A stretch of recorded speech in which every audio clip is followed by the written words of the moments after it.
Bismillahirrahmanirrahim. Assalamualaikum warahmatullahi wabarakatuh. Pada video kali ini, saya akan memberikan materi atau berbagi ilmu tentang pengenalan sensor lidar dengan jenis YD lidar X4 serta min filter dan median filter untuk reduksi noise. Nah, mungkin teman-teman semua asing dengan kata lidar, atau mungkin ada yang sudah tahu. Jadi yang pertama, kita perlu tahu apa itu lidar.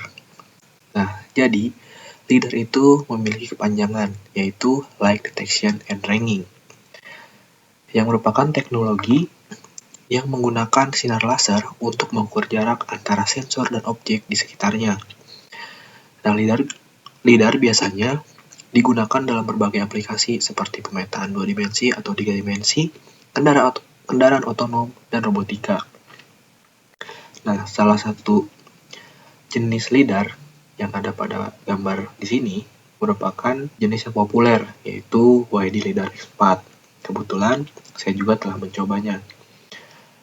Keunggulan dari YD lidar X4 ini yaitu memiliki presisi pengukuran jarak. Bagaimana cara kerja lidar itu sendiri? Nah, yang pertama itu cara kerja lidar yaitu dengan pemancaran laser. Nah, maksud pemancaran laser di sini, sensor lidar akan memulai proses dengan memancarkan sinar laser dari komponen pemancar, yaitu transmitter. Waktu ketika sinar laser dipancarkan dicatat sebagai T1. Sinar laser ini bergerak dengan kecepatan cahaya menuju suatu objek yang ada di jalur deteksinya. Kemudian ada pantulan cahaya.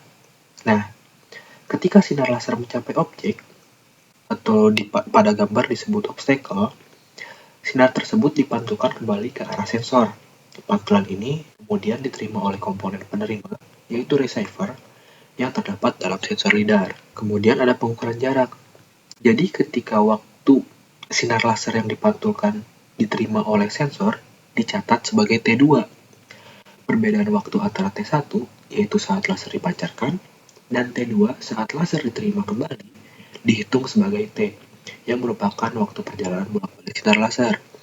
Nah, perhitungan ini menggunakan prinsip time of flight, yaitu prinsip ini bekerja dengan menghitung waktu yang diperlukan oleh pulsa cahaya untuk melakukan perjalanan dari sensor ke objek dan kembali lagi ke sensor yang dipantulkan. Kemudian ada pengumpulan data. Nah, jadi data jarak ini akan dikombinasikan dengan sudut rotasi untuk menghasilkan peta 2 dimensi atau 3 dimensi dari lingkungan. Selanjutnya, ada noise pada data lidar. Jadi, noise ini merupakan gangguan atau kesalahan dalam data yang dihasilkan oleh sensor. Seperti contohnya, pengukuran jarak yang tidak konsisten. Jadi, ketika sensor lidar menghasilkan data jarak yang bervariasi, meskipun objek berada pada jarak tetap, ketidakkonsistenan ini biasanya disebabkan oleh fluktuasi sinyal laser yang diterima, pengaruh reflektivitas permukaan objek, atau gangguan interferensi dari sumber cahaya lain. Selanjutnya ada pengaruh kondisi lingkungan. Jadi kinerja lidar ini dapat dipengaruhi oleh kondisi lingkungan eksternal. Contohnya partikel debu atau kabut tebal dapat menyebarkan sinar laser. Kemudian menyebabkan pengukuran jarak yang salah atau noise. Selain itu juga ada sinar matahari. Dan yang terakhir, kondisi hujan lebat. Jadi tetesan air itu dapat mengganggu jalur sinar laser, membuat sensor mendeteksi objek palsu yang sebetulnya tidak ada. Kemudian ada dampak noise. Yang pertama itu data menjadi kurang akurat. Noise ini membuat hasil pengukuran menjadi tidak sesuai dengan realitas sebenarnya. Kemudian ada juga gangguan pada hasil analisis atau visualisasi. Seperti pada gambar yang ada di sini, nah ini merupakan salah satu contoh visualisasi yang terdapat noise pada data lidar. Nah, jadi noise ini dapat menghasilkan artefak atau titik-titik yang tidak semestinya muncul.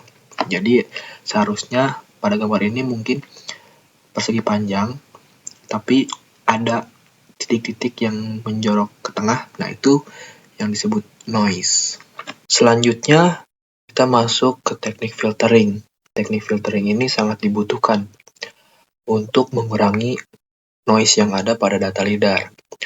Salah satu contoh filtering yaitu min filter. Mungkin teman-teman juga udah nggak asing ya dengan kata min atau rata-rata. Jadi pada dasarnya min filter ini yaitu dengan cara menghitung atau menjumlahkan seluruh nilai dalam sekumpulan data, kemudian membagi jumlah tersebut dengan banyaknya data. Contohnya, ketika kita mencoba atau menguji sensor lidar, kita mendapatkan 5 sampel data. Nah, kemudian dari 5 sampel data itu, kita akan ambil rata-ratanya. Nah, hasil dari rata-rata itu yang akan kita gunakan untuk menganalisis atau mungkin menampilkan secara visualisasinya. Selanjutnya, teknik filtering yang kedua yaitu median filter. Nah, median ini mungkin ya teman-teman juga sudah pada tahu ya. Jadi median ini merupakan nilai tengah dari sekumpulan data yang telah diurutkan. Jadi ketika tadi misalnya kita mengambil 5 sampel data, nah cara kita menggunakan median filter ini, kita urutkan dulu si 5 sampel data ini dari nilai yang terkecil hingga terbesar. Kemudian kita ambil nilai tengahnya.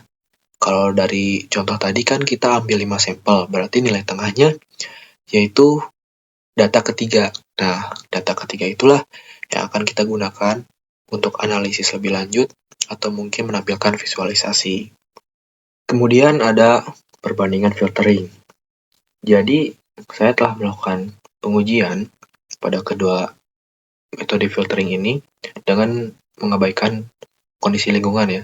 Di sini juga dapat dilihat oleh teman-teman semua, terdapat hasil dari min filter dan median filter. Jadi untuk min filter sendiri menghasilkan distribusi yang lebih merata meskipun masih ada sedikit variasi pada beberapa sudut. Min filter cenderung mereduksi noise dengan menghitung rata-rata dari seluruh data, sehingga data yang dihasilkan memberikan gambaran umum jarak yang terukur oleh sensor. Min filter ini tidak mengabaikan outliers, jadi beberapa noise atau anomali pada data dapat mempengaruhi hasil akhir, terutama pada sudut tertentu yang terlihat lebih menyimpang. Sementara untuk median filter, terlihat bahwa filter ini menghasilkan distribusi jarak yang lebih seragam dan luas pada berbagai sudut. Hal ini menandakan bahwa sensor lidar mampu mendeteksi objek dengan lebih konsisten. Median filter berfungsi dengan baik dalam menyingkirkan outliers, tidak seperti min filter, sehingga noise yang muncul karena pantulan cahaya atau objek asing dapat diabaikan. Nah, yang terakhir, kesimpulan dari penjelasan atau materi yang tadi, yang pertama, sensor lidar adalah perangkat canggih yang memungkinkan pengukuran jarak akurat menggunakan laser. Yang kedua, noise pada data lidar dapat dikurangi menggunakan min filter dan median filter. Untuk min filter, lebih cocok untuk kondisi lingkungan stabil dan terkontrol. Kemudian untuk median filter, lebih cocok untuk kondisi pencahayaan rendah dan dalam kondisi lingkungan kurang ideal. Yang terakhir, kondisi pencahayaan juga dapat mempengaruhi akurasi, sehingga pemilihan filter yang tepat sangat penting untuk keandalan pengukuran. Terima kasih teman-teman yang telah menonton video ini sampai selesai. Semoga ilmu yang telah saya berikan atau materi yang telah saya sampaikan tadi dapat bermanfaat untuk teman-teman semua. Saya mohon maaf apabila ada kekurangan atau kesalahan dalam menyampaikan materi. Akhir kata, wassalamualaikum warahmatullahi wabarakatuh.